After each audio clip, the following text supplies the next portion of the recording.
Hello and welcome back, dear friends, at Lit ECT, the YouTube channel, the one-stop destination for English literature. Dear friends, we are working hard for making you prepare for NTA NET English, one of the most toughest exam of India. And in the present series, we are talking about most important writers. These writers, which are generally not paid attention, are those writers from which questions are generally asked, and they are basically made keeping in mind the standard of JRF.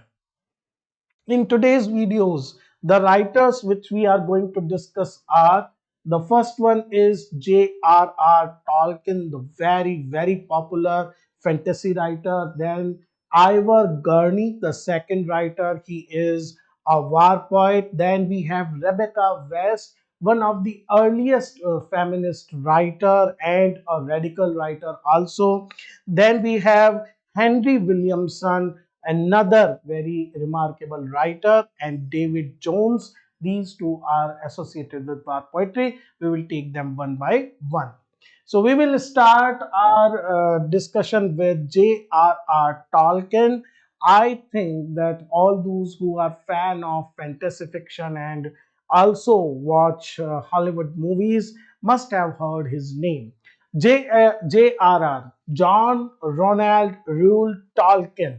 He was a major philologist. A philologist is a scholar of language who studies, who finds out the roots, the origin, development, evolution of language, and one of the most popular writers of fantasy fiction. Now, his childhood was quite tough. In fact, he lost his father when he was just three. Then his mother took his family to England, and there, just when he was 11, he lost his mother also. Before that, he become his mother converted to Catholicism, and he also remained a devout Catholic throughout his life. And then he met an orphan girl quite at an early age, but because of some religious practices, he was not allowed to see that girl until he turns 20. After that, he met this girl and married her also. So it is itself a kind of story, his early life. Now, working as professor of Anglo-Saxon at the Oxford University, he started his career with as a journalist. Then he worked as a scholar of Old English language. Then he became professor of Anglo-Saxon at the Oxford University. He produced a standard edition of these Old English texts like Sir Gawain and the Green Knight, and a landmark lecture on Beowulf. The name of the lecture, which was later published as a book, is Beowulf, the Monsters and the Critic.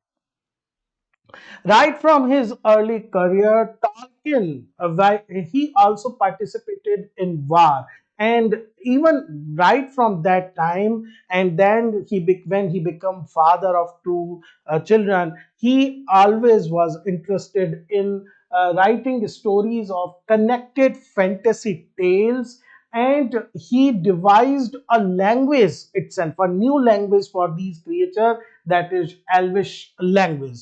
And these tales, which were not just pure fantasy, they were dark and sorrowful, and then they were set in a fictional world that he told the history and legends of the elves or small human beings, and eventually they were the complete collection was known as the Silmarillion. Silmarillion is actually he was not able to publish it in his lifetime. It was published later by his son.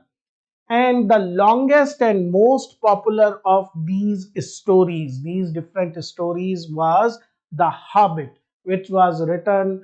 He started these stories writing in 1930s, and Hobbit was published in 1937. It is a typical coming of the age story fantasy about a comfort loving hobbit. Now, friends, opening with the very, very popular sentence, in a hole in the ground there lived a hobbit.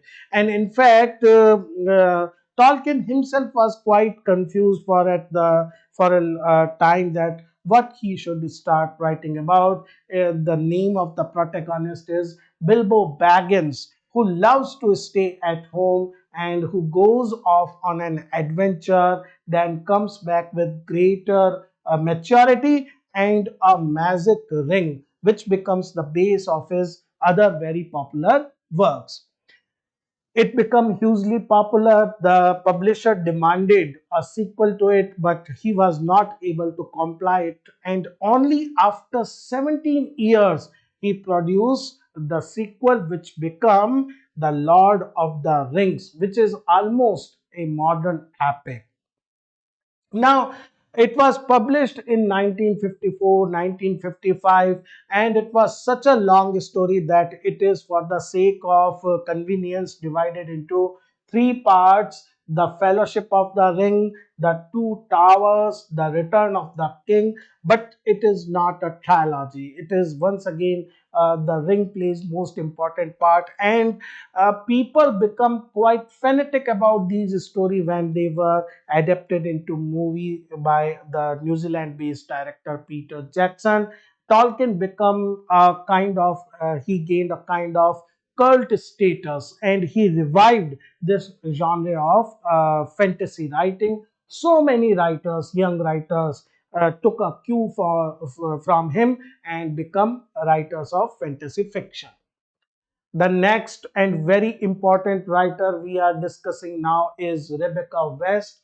Rebecca West is actually pseudonym of Cicely Isabel Andrews, and she is considered as one of the most prolific and profound finest prose writers of the 20th century. She gave a long period of her life to journalist writing, though she has written some novels also. In her lifetime, she garnered attention not only just as outspoken feminist. Very famous quotation is attributed to her that I do not consider myself a feminist. I don't know who is a feminist, and people call me feminist whenever I express my opinions other than that of a whore of or a foot track, something like that. And she was very outspoken about these ideas. And she was also a long-time mistress of the novelist H.G. Wells, with whom she had a child, and Anthony West, the famous critic and novelist. She is also the prolific author of novels like The Return of the Soldier, which is a war-based saga. Now, West took her pseudonym, Rebecca West, from a role which she herself had played in Henrik Ibsen's plays Rosmer Sholem. Rosmer Sholem is basically, she was in her early career was very much influenced by Ibsen, but later she find it to be not. She said that it was basically ideas, the play of ideas, problem plays which inspired her, but later she was not so much interested.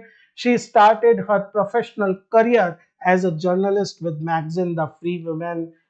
Ford Maddox Ford is another person who was a great friend of Rebecca West throughout her life. Other writers like Ezra Pound, T.S. Eliot, they all were part of this particular magazine and other magazine. She worked there for a little time because she has a creative difference with the editor.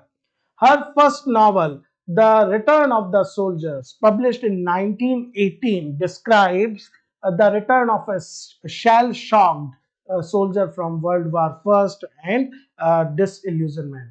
Her other novels include The Judge, Harriet Hume, The Thinking Reed, Aubrey Trilogy. Aubrey Trilogy is novels based on her own experiences. So they are sort of autobiographical novels like The Fountain, Our Flows, The Real Knight, and the most famous among them, Cousin Rosamund.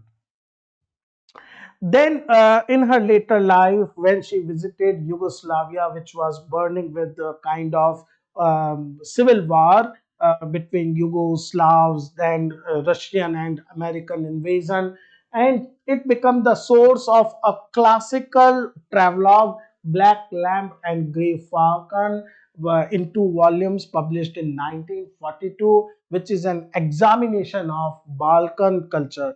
These are Balkan, Serbia, Yugoslavia, the Balkan countries, and its culture, politics, and history. It is a landmark book.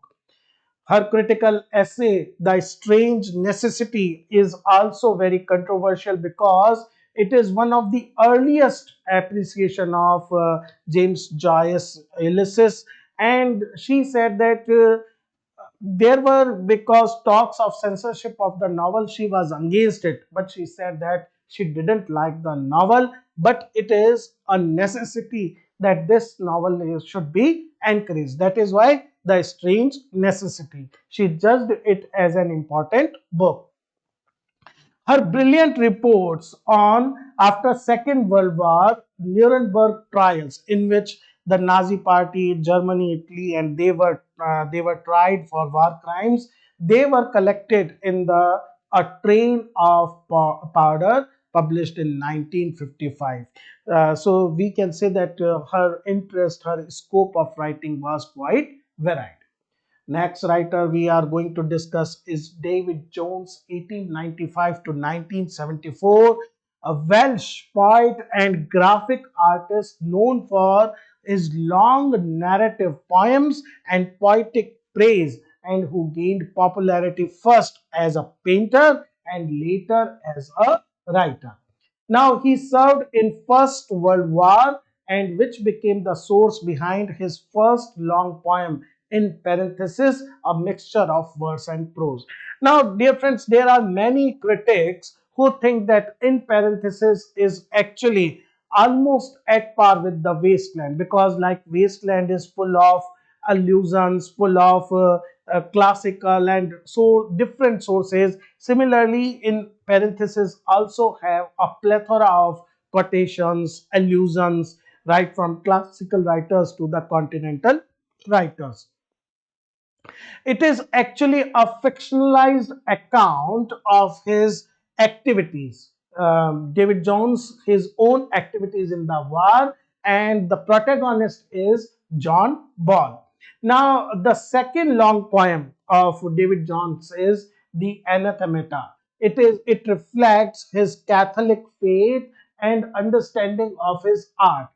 It is set during the consecration of the Mass, which is a religious practice, and it encompasses the entire history of mankind. So we can understand it is another ambitious project by David Jones.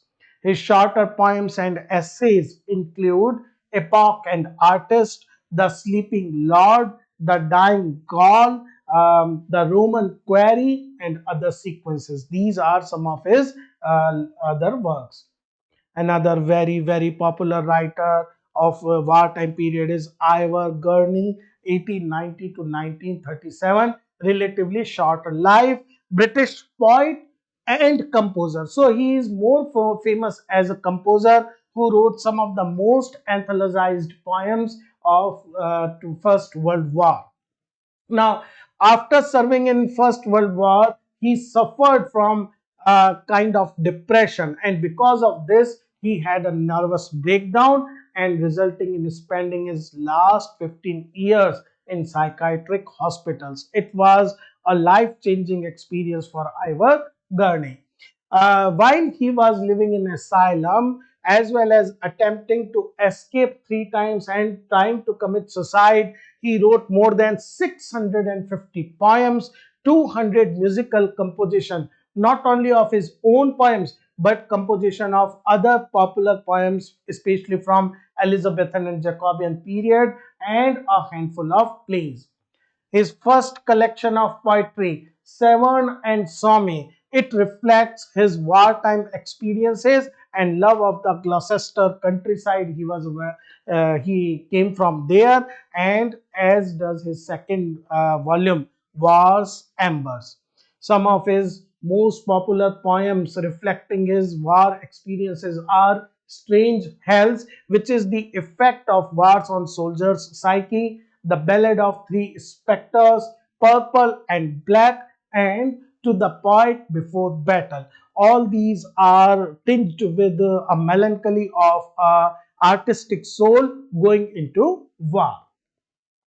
The last writer for today is Henry Williamson, who was a soldier but also a no English novelist whose description of nature and the First World War have been highly praised for their accuracy. There is no sentimentalism, which was a feature of early 20th century writing in nature writing. He was quite different from it. He first came to notice as a writer with four novels. Initially, they were not very, we can say, they gained little attention. They were written between 21 and 28, and all were published under the title of The Flax of Dream. He gained international reputation with his novel Taka, the Otter, and it went to win the Hardondon Prize for Literature in 1928. It became a classic of its sort. It is set along rivers Tar and Torridge in North Devonshire, from where he came. It follows the birth, life, and inevitable death of Taka, the otter. The special thing about it is unsentimentality. The generally the bestial fables, they try to create a sense of no, sentiments and other things, but they are matter to fact description. Williamson later produced another ambitious series of novels under the general title of A Chronicle of Ancient Sunlight, 1951 to 1969.